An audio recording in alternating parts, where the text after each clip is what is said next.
Cette vidéo va spoiler le nouveau film Avatar, le dernier maître de l'air. Donc si vous ne l'avez pas encore vu, je vous invite très fort à foncer le voir maintenant sur un grand écran si possible et à revenir juste après pour regarder ma critique. Alors dans ce film on suit l'équipe de Aang, et surtout Aang en fait, des années après la fin de la série Avatar, le dernier maître de l'air, qui essaie de rétablir la paix après la grande guerre de 100 ans. C'est donc un film d'animation, hein, et l'animation est absolument incroyable.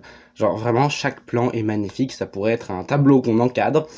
C'est super beau, c'est l'un des plus beaux films d'animation que j'ai vu, je pense, sans trop exagérer. Les combats sont extrêmement stylés, genre vraiment c'est ultra badass, ultra bien rythmé, c'est génial. L'évolution des personnages niveau visuel, ils sont tout simplement géniaux. On a gardé le caractère des personnages et ça fait tellement plaisir de voir l'équipe se réunir à nouveau, c'est tellement drôle, tellement fun, et c'est tellement safe place de tous les revoir sur Appa et tout, enfin c'est génial. Il y a des moments vraiment ultra épiques. Genre, vraiment, c'est très stylé.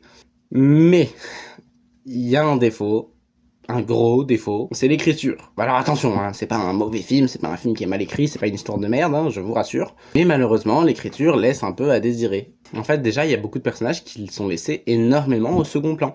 Je pense notamment à Zuko et à Sokka, même un peu Toph d'ailleurs, qui ont quelques dialogues à droite à gauche, qui font des blagues, qui font des trucs, mais qui ne sont pas vraiment en lien avec le récit, qui font pas grand chose, qui ne sauvent aucune situation, qui sont juste là en fait.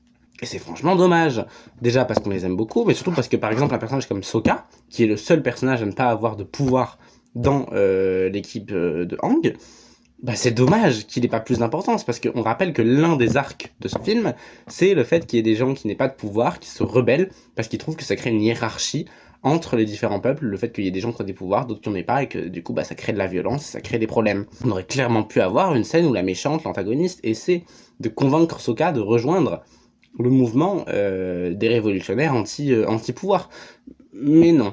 D'ailleurs, tout l'arc des révolutionnaires anti-pouvoir, il est très sous-exploité, c'est-à-dire qu'ils font des caméos, ils apparaissent 2 secondes, font des combats stylés, puis ils disparaissent, et après il y a le grand méchant, le vrai méchant, qui leur donne le pouvoir de la maîtrise de l'air, et puis pouf, ça devient juste des sbires random. C'est tellement dommage, parce que la structure narrative du film, elle reste assez basique, même s'il y a des moments intéressants, même si c'est trop cool le fait qu'on voit des personnages qui ont été importants dans nos vies, qui reviennent, et dans un moment beaucoup plus épique, avec une grande animation et des choses de zinzin, concrètement, ça reste une histoire plutôt basique, avec un artefact à récupérer, un méchant plot twist, et une fin avec un combat badass, et à la fin tout le monde est content. Ça reste hyper basique. Et c'est dommage, parce qu'on aurait pu vraiment créer une confrontation intéressante,